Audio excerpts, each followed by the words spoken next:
गुरुजी, कई लोगों ने आपको धन्यवाद करते हुए लिखा है। गुरुजी, आपने बहुत सारे कन्फ्यूज़न दूर किए हैं, चाहे वो चक्र को लेके हो या फिर भाग्य को लेके हो।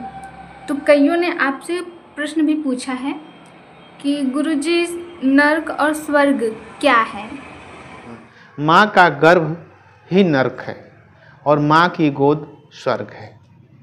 अगर हमें वन लाइन में कहना होगा तो हम यही कहेंगे, क्योंकि बाकी लोगों ने स्वर्ग नरक का जो भी डेफिनेशन दिया होगा, साधु संत महात्मा वेद पुराण, लेकिन जो हमको साधना के दौर रियलाइज हुआ है और जो चीज़ें सामने आई, उसमें हमको यही एहसास हुआ कि जो लोग कहते हैं कि नहीं, मरने के बाद नर्क स्वर्ग मिलेगा, नर्क में जाओगे अगर तुम ये किए हो, ऐसा पाप किए हो तो आपको नर्क में खून की नदियाँ, मलमूत्र की नदियाँ, उनको पार करना होगा। तो ये जो चीज़ें जब हम गर्भ में रहते हैं तो वहाँ पर यही एहसास होता है।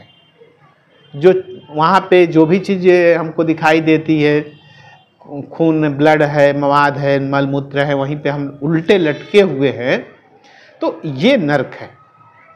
और वहाँ पे उस नर्क से निकलने के, जब माँ के गोद में बच्चा होता है तो उस नर्क से निकलने के लिए भगवान से तमाम तरीके के वादे करता है कि हम जाकर ऐसा करेंगे, प्रभु हमको इस नर्क से निकालिए बाहर।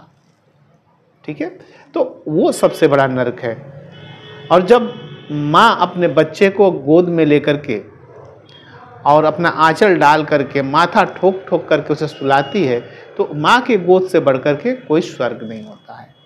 तो इसलिए हम कह रहे हैं, बाकी लोग जो भी सोचते विचारते हों, हमारे हिसाब से माँ का गर्भ ही नर्क होता है और माँ की गोद से बड़ा स्वर्ग कोई स्वर्ग नहीं।